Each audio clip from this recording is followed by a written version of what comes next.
Good morning. It is 53 degrees in Tampa today and super excited for the week. Love Mondays for whatever reason. I know that sounds crazy. Have the kids all weekend and then I have my own time on Monday to get back to work and work on some stuff. So today I wanted to talk about how income does not make you rich.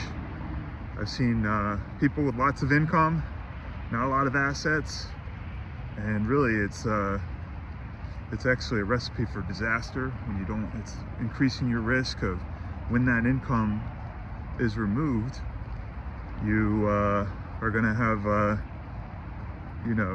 lot of bills coming in, and really that's the goal of cash flow.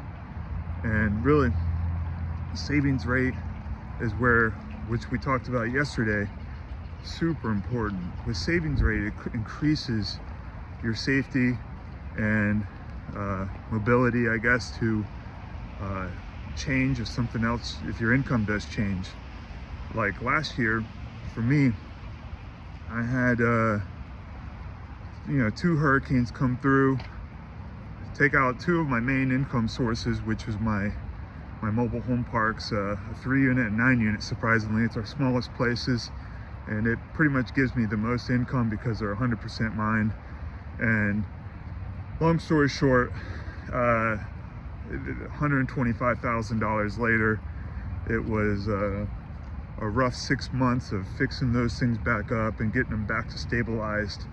It did increase my income afterwards, but it had some sleepless nights, So I had $50,000 saved in my bank account at the time for reserves, and turned into I needed about $125,000, so figured that out. But what happened was that income went straight back to the property, which meant my income cut in half.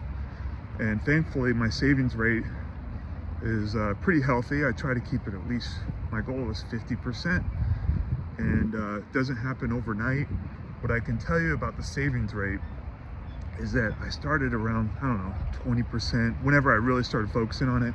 I mean, when I was just getting into it, I was putting about 10, 15, and the crazy part about savings rate is it's also compounding. So the more you save, the easier it is to save more. So what ended up happening was I started focusing on savings rate. I had 25% annually of my pay that I would save.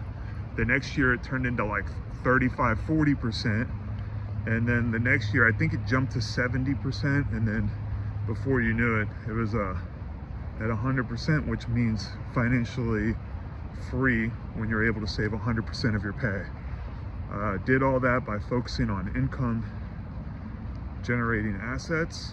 And what happened, like up to that point, the reason why I was at 15 to 20% was I was putting into my 401k and realized that if I actually had more income coming back to me, it would actually help me save more money. And that's exactly what it did. So if you have you put $25,000 into an income producing asset, you're looking for 10 to 12%, you're getting about $200 to $250 a month from that asset.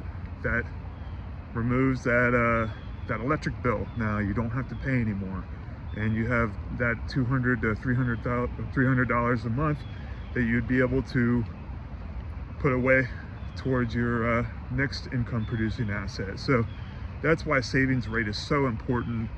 When you start to make the income to continuously put it towards those income producing assets and not increase your lifestyle, and you'll be amazed before you know it, you'll be financially independent.